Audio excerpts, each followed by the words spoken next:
사랑하는 여러분, 하나님 살아계신 거 알고 계십니까? 한 주 동안 경험해 보셨습니까? 어디에 나타나 있습니까? 여러분들의 표정과 마음 상태는 살아계신 하나님을 경험하며 살아오셨습니까? 아니면 잊어버리고 살아오셨습니까? 여러분, 지난주 주일날 설교 기억나시죠? 염려하지 말라. 이번 주 어땠어요? 염려할 일이 일어났습니까? 아니면 여전히 사람은 염려하는 습성이 있기 때문에 어릴 때부터 수많은 환경이 펼쳐지고 새롭게 펼쳐지면 우리의 본성은 항상 어둠의 현상, 즉 부정적인 현상으로 빨리 귀결한다는 거예요.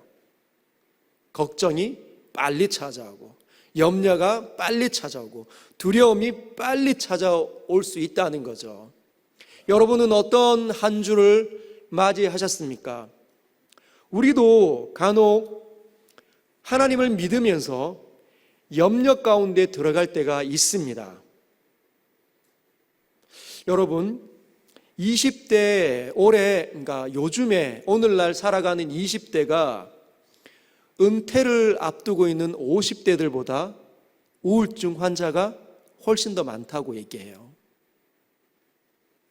일단 코로나 팬데믹으로 인해서 대학 생활을 잘 못했고, 그리고 직업을 구하기가 쉽지 않은 상황에서 과연 나는 직업을 구할 수 있을까? 특별히 우리나라 땅 가운데, 우리나라 자체도 경제적으로 어렵잖아요. 전 세계 자체가 코로나로 인하여서 굉장히 어려움을 당하고 있습니다. 가게가 문을 닫고 또는 시간대별로 모일 수 있는 인원들이 항상 조정되어져 왔었잖아요. 수많은 사람들이 확진이 되면 적어도 열흘에서 2주간 격리를 당했습니다. 가족들도. 그래서 이 우울증이 굉장히 극도로 이렇게 치닫고 있는데 20대는 더하다는 거예요. 우리나라 경제 상황도 어렵지만 우리나라 전체 중에 가장 직업을 구하기가 힘든 곳, 즉 고용 안정이 가장 어려운 곳이 제주도입니다. 제주도. 여러분, 제가 제주도 한번 갔었잖아요. 제주도 가면 대부분의 사람들이 뭘 먹고 살 수 있을까? 어떤 일을 해야 될까? 직업군이 다양하지 않아요. 그래서 어떤 직업을 많이 선택을 하겠습니까? 제주도에서 가장 많이 나는 과일이 뭘까요? 여러분이 제주도 여행해 보면 다 아시겠지만 곳곳의 점체가 다 귤밭입니다. 그래서 귤을 따는 일이 아니면 고용 효과가 잘 일어나지 않는 곳이 제주도예요. 대한민국에서 전체가 꼴찌가 제주도인데 제주도 바로 위에 도시가 대구였습니다. 굉장히 어려운 거죠. 그러면 대구에 있는 우리 청년들 20대들이 생각외로 이 지금 살아가는 이 세대의 영향을 받을 수밖에 없는 거죠. 나는 과연 직업을 선택할 수 있을까? 나는 과연 살아남을 수 있을까? 그런 생각을 합니다. 20대 우울감이 15%, 100명 중에 15명이 우울감을 느낀다고 하는 거죠. 아, 나는 정말 시대를 잘못 태어났나 보다. 그런데 은퇴를 앞두고 있는 50대의 우울감이 13%라는 겁니다. 100명 중에 13명이 50대 중에 은퇴를 앞두고 있는 분들이 나는 정말 내 미래가 걱정이 된다, 염려가 된다, 그렇게 이야기를 했다는 거죠. 그리고 아이를 키우는 주부들도 만만치 않습니다. 요즘에는 여러분이 잘 아시는 것처럼 아이를 잘 낳으려고 하지 않아요. 그 이유가 경제적으로 어렵기 때문에. 과거보다는 훨씬 잘 사는 시절이 되었지만 과거에는 개천에서 용을 만들어낼 수 있는, 그래 열심히만 노력하면 이렇게 신분 상승이라든지 어쩌면은 경제적인 그런 어려움을 극복할 수 있었지만 오늘날은 쉽지 않습니다. 부자가 더 부자가 되고 가난한 사람은 여전히 가난을 대물림하는 것 같은 그래서 주부들도 아이들을 낳을 생각을 잘 하지 않아요.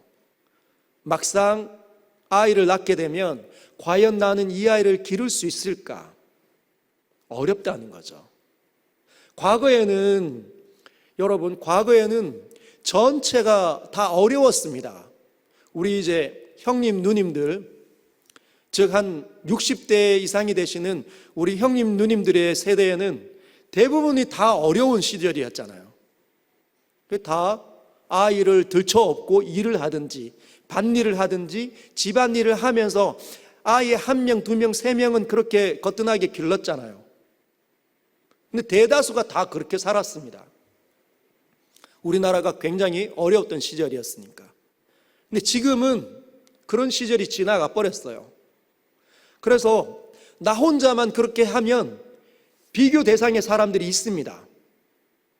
나는 나 혼자 또는 남편과 아내가 맞벌이 하면서 자녀를 길러야 되는 상황이 있는 가정이 있는가 하면 부모님이 물려준 재산이 많은, 그래서 남편이 벌어다 주는 것만으로도 아이를 훌륭하게 기를 수 있다고 생각하는 비교 대상의 사람들이 너무 많기 때문에 상대적으로 약한 환경에 있는 많은 주부들이 우울감을 느낀다는 거예요. 나는 아이를 잘 기를 수 없을 것 같다. 그래서 마음도 굉장히 약한 거죠. 미래에 대한 불안감이 극도로 치닫고 있습니다. 여러분, 사업을 경영하시는, 오늘 우리 이제 찬양을 같이 싱어로 불렀던 우리 주원 형제도 얼마 전에 이제 사장님이 되셨는데, 생각외로 여러분이 많이 찾아가셔서 커피를 많이 사주시길 부탁드리겠습니다. 모임을 거기서 많이 하십시오. 쉽지 않다는 거죠. 초기 자본이 들어갔는데 그 손익 분기점을 넘어서기까지는 단골들이 필요합니다. 근데 그 단골들이 생기지 않으면 불안한 거죠. 그리고 사람에 대한 고통도 꽤 많이 찾아옵니다. 믿었던 사람이 배신할 때, 그렇게 사랑한 연인이 다른 이성을 찾아서 헤어질 때, 배반감은 말로 나을 수 없는 거겠죠. 이별을 하는 아픔. 그래서 그런 수많은 어떤 염려와 두려움과 고통이 찾아오면 하나님 과연 나를 축복하시는 거 맞나? 하나님 과연 내 편 맞나? 하나님이 살아계신 건 맞나? 하나님 안 계시면 어떡하지? 라는 생각이 불일 듯 일어난다는 것이죠. 시편 77편에 이 기자도 2절을 보면 이렇게 표현하고 있습니다. 나의 환난 날에 내가 주를 찾았으며 밤에는 내 손을 들고 거두지 아니하였나니 내 영혼이 위로를 받기를 거절하였도다. 위로를 누가 해줘도 위로가 되지 않는다는 거죠. 너무 고통스러우니까. 있지, 괜찮아, 등 두드리고, 괜찮아, 이거 다 지나갈 수 있어, 별것 아니야, 할 수 있어, 해봐. 근데 위로가 되지 않는다는 거예요. 그런 영적인 침체가 우리 모두에게도 찾아올 수 있다는 겁니다. 여러분은 어떻습니까? 하나님이 굉장히 가까이 계시다고 생각이 듭니까? 아니면 조금, 아니면 아주 멀리 나를 지켜보시는 것 같은 그런 느낌으로 한 주를 보내셨습니까? 여러분, 우리 서연교회가 생각외로 약 5년 동안 굉장히 휘몰아치는 수많은 풍파를 겪었습니다. 그래서 보고 싶지 않았던 장면들이 일어났죠. 그것이 알게 모르게 각 사람들의 기질 속으로 들어가서 상처가 되었습니다. 그 중에 어떤 사람들은 영적인 침체가 오래되어서 아직까지도 예배에 참석하면 예배가 즐겁지 않아요. 하나님이 과연 있는가? 하나님이 과연 계시다면 왜 이 일을 우리 교회 가운데 허락해 하셨나? 답을 아직 못 찾았다는 거죠. 우리는 생각으로 굉장히 약합니다. 우리 기질 자체도 자기 중심성에 그리고 죄의 경향성으로 쉽게 들어가고 그것도 긍정으로 달려가는 것이 아니라 부정적인 현상으로 빨리 달려가는 이 죄의 경향성이 있기 때문에 고통의 어떤 순간들이 곳곳에서 터져나가면 아내의 잔소리도 남편의 질타도 아이들의 어떤 바르지 못한 행동들에 의해서도 우리는 쉽게 무너질 수 있다는 거예요. 너무너무 연약해서. 그렇게 되면 믿음도 다 떠내려갈 수 있습니다. 만약에 우리가 지금 하나님을 가까이 느끼지 못한다면 우리는 어떤 상태일까요? 여러분의 기도를 하나님께서 즐겨 들으시는 것 같습니까? 어떠신 것 같아요? 기도하면 기도의 이 거룩한 문이 잘 열려서 하나님의 거룩한 보좌가 열리는 것 같습니까? 아니면 나 혼자 그냥 기도하다가 돌아가는 것 같습니까? 많은 사람들이 기도를 잘하지 못하는 이유는 거기에 있습니다. 하나님께서 내 기도를 들으신다는 확신이 없기 때문이에요. 하나님께서 내 기도를 들으시는 그 환경이 경험되는 일들이 많으면 많을수록 그는 기도하겠죠. 그렇지 않겠습니까? 여러분, 제가 여기에 직접 있는 것처럼 하나님이 직접 내 순간을, 내 손을 잡으시고 내 미래를 이끌어 가시고 내 모든 염려를 단번에 무너뜨리시는 살아계신 하나님이라 인정이 된다면 우리는 항상 길을 갈 때든지 그분께 기도하게 될 겁니다. 그렇지 못한 건 우리가 어쩌면은 하나님이 멀리 있다고 생각하고 있을 수 있다는 거예요. 그래서 오늘 그 부분을 한번 진단해 보려고 합니다. 한번 볼까요? 얼마나 힘이 들었는지 3절을 보면 내가 하나님을 기억하고 불안하여 근심하니 내 심령이 상하도다. 속이 막 상하여 있는 사람. 4절은 심지어 주께서 내가 눈을 붙이기 못하게 하시니 내가 괴로워 말할 수 없나이다. 지금은 어쩌면 여기에 나오신 여러분들은 말할 수 없는 괴로움을 가지신 분은 거의 없을 거예요. 말할 수 없는 괴로움을 가지신 분은 거의 안 나옵니다. 왜냐하면 이미 넉다운 되어져 있어요. 근데 이 사람이 지금 여기 시편 77편의 이 사람은 넉다운 되지 않았어요. 왜 그럴까요? 그는 일전에 하나님과의 친밀했던 순간이 이미 있었던 사람이에요. 그래서 1절에 내가 내 음성으로 하나님께 부르짖으리니 내 음성으로 하나님께 부르짖으면 내게 귀를 기울이시리로다. 내가 하나님께 기도하면 하나님께서는 반드시 나의 기도를 들으실 거야 라는 뭐라 그럴까요? 그 신념, 그 믿음이 그에게 있었다는 거예요. 지금은 멀리 느껴지지만 그는 일전에 하나님을 제대로 경험한 적이 있는 사람입니다. 그런 마음이 있어서 기도를 하러 나왔지만 그런 마음이 아예 잃어버린 사람들은 기도하지 않겠죠. 예배하지도 않을 겁니다. 그들은 아마 이렇게 이야기할 겁니다. 7절에 주께서 영원히 버리실까? 나는 하나님께로부터 버림을 받았나 봐. 여러분, 생각으로 우리는 이런 생각을 많이 떠올립니다. 나는 과연 하나님을 믿는가? 하나님은 과연 살아계신가? 제가 제주도에 들어갔을 때입니다. 제가 멋지게 새로운 교회 모델을 한번 보고 싶고, 그리고 복음을 전하면 사람들이 새롭게 결석이 되고 교회로 모이는 것을 한번 보고 싶어서 아주 먼 섬 제주도로 들어갔죠. 그런데 제주도 들어가서 이제 먹을 것을 걱정하는 시기를 갖게 되었습니다. 이제 한 100만 원 정도로 한 달을 사는 시간이 이제 펼쳐지기 시작한 거예요. 여러분, 100만 원으로 한 달 본 적이 있습니까? 100만 원으로 한 달을 살면 아마 기초생활보호 대상자일 겁니다. 그런데 제가 그런 주민센터에 가서 기초생활보호 대상자로 등록할 수가 없잖아요. 하나님을 전하러 왔으니까.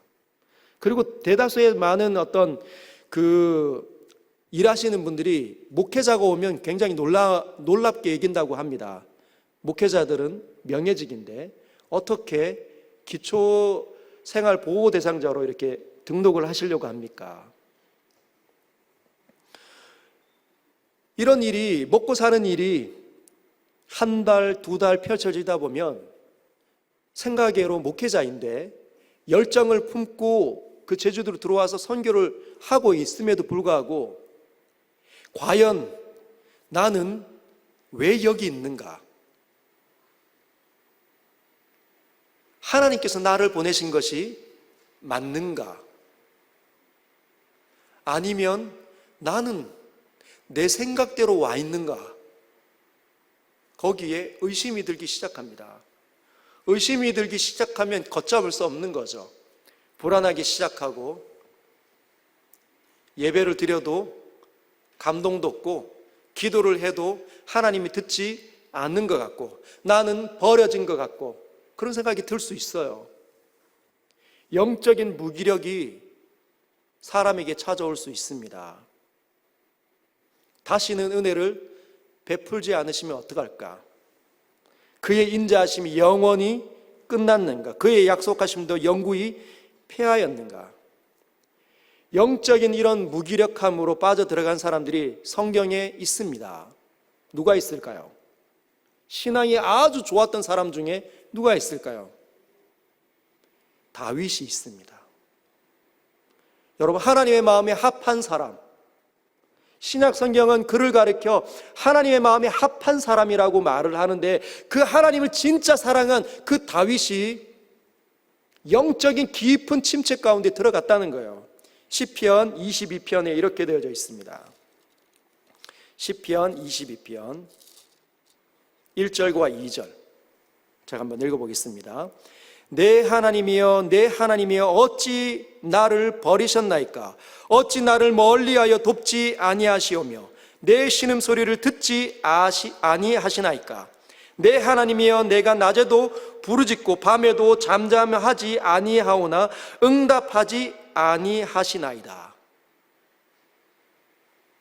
하나님을 진짜 사랑한 사람인데 다윗과 같은 사람이 없는데도 불구하고 늘 노래하고 하나님을 기억하고 사자의 입에서 자기의 양떼를 뺏어낼 만큼 골리앗을 향하여서 너는 칼과 단창으로 나에게 다가오지만 나는 만군의 여호와 이름으로 너에게 나아가노라고 물맷돌로 이겼지 않습니까?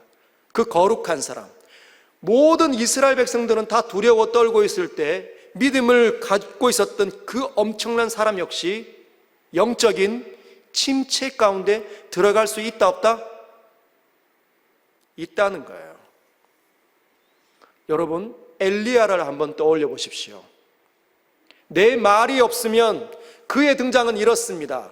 굉장히 암울했던 아합이 다스릴 때 이세벨을 통해서 아합이 바알신을 가지고 북이스라엘을 다스릴 때 북이스라엘의 혜성같이 등장한 엘리야 선지자, 손을 들면서 이렇게 얘기하는 거죠. 내 말이 없으면 3년 동안 비와 이슬이 이 땅에 내리지 않을 것이다. 그 얼마나 강력한 사람일까요? 바알과 아세라 선지자 850대 1로 싸워 이긴 사람, 엄청난 믿음 있는 사람, 너희가 어느 때까지 만군의 하나님과 바알신 사이에서 머뭇머뭇 거릴 거냐? 강력하게 도전했던 사람. 다 바알에게 숭배할 때, 무서워서 동굴에 숨어 있을 때 선지자들이, 하나님 믿는 선지자들이 그럴 때 엘리야가 엄청난 사람으로 등장했지 않습니까?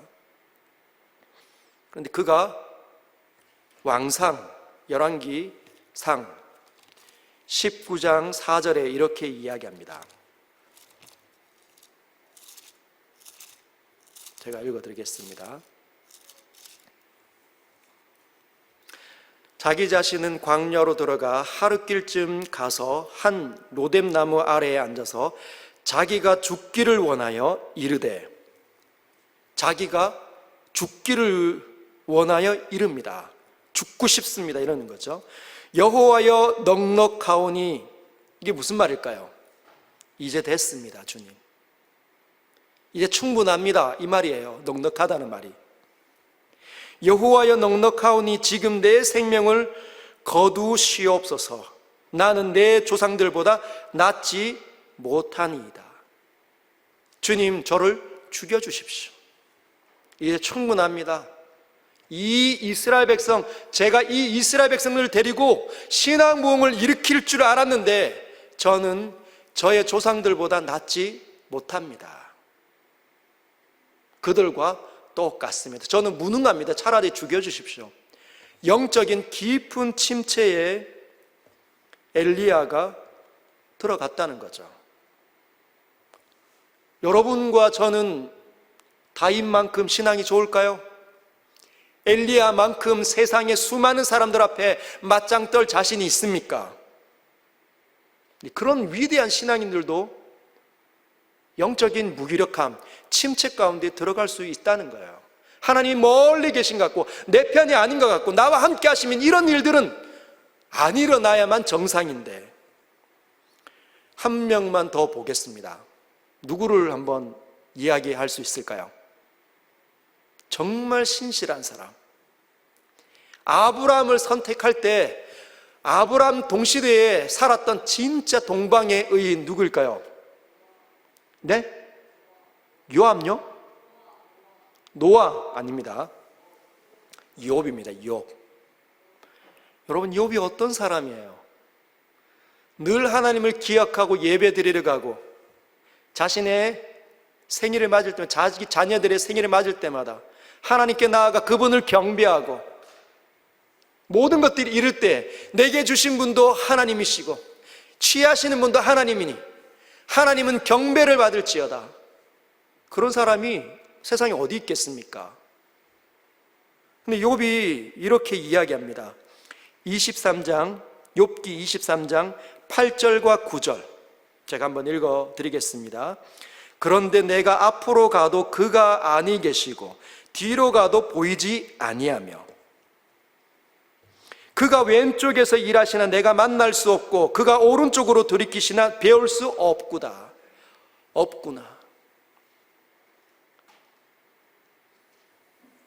앞으로 가도 그분이 안 계신 것 같아요. 뒤로 가도 없는 것 같고 좌우를 봐도 그분이 전혀 느껴지지 않는다는 거죠. 이 거룩한 사람이, 하나님을 너무너무 사랑한 사람이 그렇게 느껴질 수 있다는 겁니다. 그래서 우리는 우리 자신의 연약함을 우리는 알고 있어야 돼요. 언제든지 영적인 침체에 빠져 들어갈 수 있습니다. 우리 자신을 지키지 않으면. 그래서 주님께서 우리에게 해결책을 주십니다. 어떻게 해야 이 영적인 침체 가운데로 들어가지 않을 수 있는지, 신앙의 거목들도 영락없이 넘어질 수 있는, 예배 드릴 때 감격이 없고 자꾸 주보를 보고 싶고 잠만 오고 피곤하기만 하고 무슨 말 하는지 하나도 모르겠고 기도하면 응답은 없는 것 같고 기도를 무조건 쌓아야만 언젠가는 이루어지겠지 이런 생각만 들고 그래서 무조건 그냥 기도하는 거죠. 찬양을 드리는데 하나님 내 찬양의 가운데 임재하시는 것 같은 느낌이 전혀 없는 거예요. 그러면서 하나님 도대체 모르겠다, 하나님 이제 나에게 은혜를 베풀어 주시지 않나 보다 냉랭한 마음으로 살아간다면 그것은 하나님께서 원하는 삶이 아닙니다. 오늘 본문의 10절을 보면 이렇게 이야기하죠. 같이 한번 읽어보겠습니다. 같이 중요한 구절이니까 한번 읽어보겠습니다. 시작.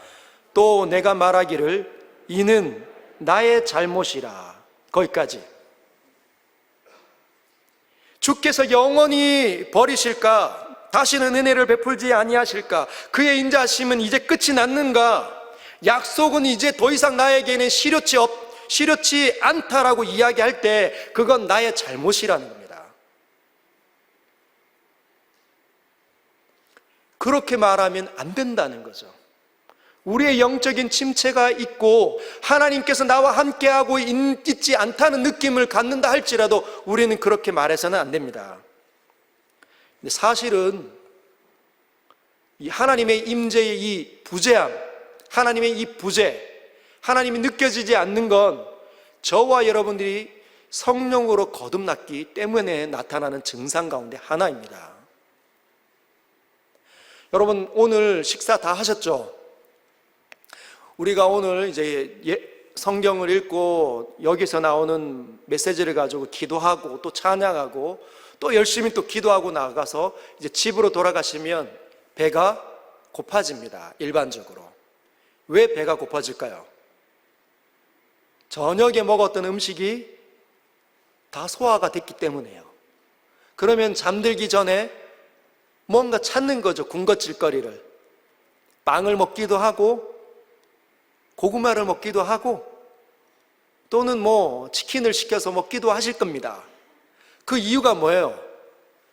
배고프기 때문에.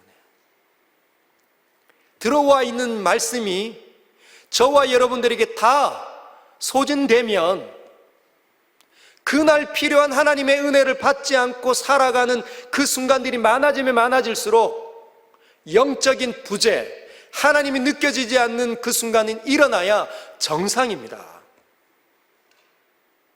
여러분, 우리의 이 경향성이 염려 속으로 들어갈 수 있는 사람이라고 하잖아요. 오늘 찾아오는 사람의 그런 쓸데없는 말에 의해서 우리는 염려할 수 있다면 그 염려가 일어났을 때 우리는 곧장 어디로 달려가야 할까요? 은혜 가운데 들어갈 수 있도록 그 은혜의 자리로 들어가야 합니다. 그게 예배 가운데, 말씀의 자리 가운데, 기도의 자리 가운데, 하나님의 은혜의 수단이라 일컫는 그 모든 자리 가운데 여러분이 들어가야 된다는 거예요. 근데 그게 들어가지 않는다 그러면 영적인 부재가 있는 상태로 잠을 청하는 거죠. 하나님의 말씀을 취하지 않고 여러분이 하루를 마감하게 되면 영적인 이 부재가 훨씬 더 커져 있고 그 여러분 안에 있는 그 두려움이 여러분을 망가뜨리게 된다면 여러분은 걷잡을 수 없이 깊은 침체 가운데 들어갈 수 있습니다. 무슨 말인지 아시겠어요? 제가 가끔씩 보면 지난 주일도 예배 가운데 정말 이렇게 귀한 이 시간이 예배 아닙니까? 그렇죠. 정말 이 귀한 시간에 하나님을 만나고 하나님의 말씀을 듣고 하나님을 찬양하고 하나님으로부터 오는 모든 은혜를 누릴 수 있음에도 불구하고 여전히 제가 작년 5월 달에 왔을 때부터 지금까지 계속적으로 주무시는 분이 계십니다. 너무 안타까워서 너무 죄송하더라고요. 여러분 예배 가운데 주무시면 안 됩니다. 그런데 그거 알지만 안 된다는 거예요. 알지만 안 된다니까요. 토요일 날 밤에 정말 모든 일들을 빨리 정돈하고 빨리 일찍 취침해야 되는데 안 된다는 거죠.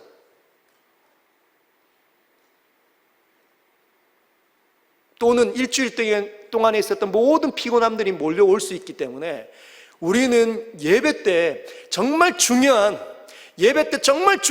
일을 한다는 생각을 가지셔야 합니다. 한 주 동안 필요한 은혜를 내가 못 받고 살아왔다면 여러분들은 매일 주어지는 하나님 말씀을 가지고 묵상하는 사람이 아니라고 한다면 이 공동체로 모여서 하나님께 드려지는 이 예배 때 은혜를 반드시 경험하고 돌아가셔야 된다는 거죠. 새벽을 깨우시는 여러분들은 새벽에 여러분 은혜를 경험합니까? 정말 하나님의 살아계심을 느끼며 하나님으로부터 오는 모든 만족을 채우면서 새벽 기도하시고 돌아가십니까? 아니면 내 기도하고 그냥 돌아가는 것 같습니까? 점검하십시오. 그게 아니면 예배 자리는 진짜 중요한 자리예요. 하나님이 임재하시는 자리, 백성을 만나는 자리. 예수 그리스도로 말미암아 위에서부터 아래로 닫혀져 있던 그 휘장이 찢어져서 엄청나신 그 위대하신 하나님의 은혜를 경험할 수 있는 그 자리가 예배의 자리입니다. 근데 한 주 동안에 있었던 그 모든 피곤함 때문에 주무시다 가시면 맨날 똑같은 일이 일어날 거예요. 안 그렇겠습니까, 여러분? 그래서 우리는 우리 자신을 좀 지킬 필요가 있습니다. 옆에 계신 분들이 조시면 손 잡아주시고 주물러 주시고 그러십시오. 예전에 저랑 굉장히 친밀했던 목사님하고 같이 사역을 할 때입니다. 저도 부목사님, 그분도 부목사님으로 한 주 동안의 모든 어떤 피곤함들이 금요 철야 때 막 쏟아지는 거예요. 앉으면 막 잠이 막 쏟아지는 거죠. 어떻게 했을까요? 서로 팔을 내밉니다. 누가 자면 팔을 잡아가지고 팔을 열심히 주물러 줍니다. 손톱도 눌러주고. 왜요? 하나님을 만나는 자리잖아요. 영광의 하나님을 만나는 자리 아닙니까? 모든 회복이 일어나는 자리 아닙니까? 회복이 되려면 이제 이 일이 필요합니다. 11절, 12절. 곧 여호와의 일들을 기억하며 주께서 옛적에 행하신 기이한 일들을 기억하리이다. 또 주의 모든 일을 작은 소리로 읊조리며 주의 행사를 낮은 소리로 되뇌이리이다. 뭘 하겠다는 거예요? 여기 보면 작은 소리로 읊조리며 이 단어가 하가라는 단어가 쓰여져 있습니다. 뭘 하겠다는 거죠? 네? 묵상하겠다는 거예요. 정말 하나님은 나를 버리셨다. 하나님이 도대체 어디 있나? 하나님이 있으면 이런 일은 나에게 일어나지 않아야 되지 라고 말하지만 이건 나의 잘못이다. 그렇게 선언하고 다시 말씀 가운데 들어가는 우리 시편 기자를 볼 수 있습니다. 성경을 펼치는 거죠. 이 성경을 펼쳐서 하나님의 일들을 다시 보겠다는 거예요. 여러분, 하나님의 일들을 한번 보면 어떤 일들이 쏟아집니까? 하나님의 음성이 들려지는 거죠. 하나님의 기이한 일들이 있었음을 보게 됩니다. 노예의 민족이 하나님의 엄청난 민족으로 가나안 땅에 들어갔던 일들을 보게 된다는 거예요. 성경 묵상을 통해서 느헤미야 8장 10절에 느헤미야가 이렇게 이야기합니다. 여호와를 기뻐하는 것이 너희의 힘이다. 여호와를 기뻐하는 것이 너희의 힘이다. 우리의 힘은, 성도의 힘은 여호와를 기뻐할 때 일어난다는 겁니다. 하나님이 기뻐하지 않으면, 하나님이 기쁘게 느껴지지 않으면 우리는 무능한 존재로 이 땅에 나타나겠죠. 고린도전서 15장 7절에 보면 이렇게 되어져 있습니다. 우리 주 예수 그리스도로 말미암아 승리를, 이김을 주시는 하나님께 감사하며. 예수 그리스도로 말미암아 이김을 주시는 하나님. 우리가 언제 이길 수 있다고요?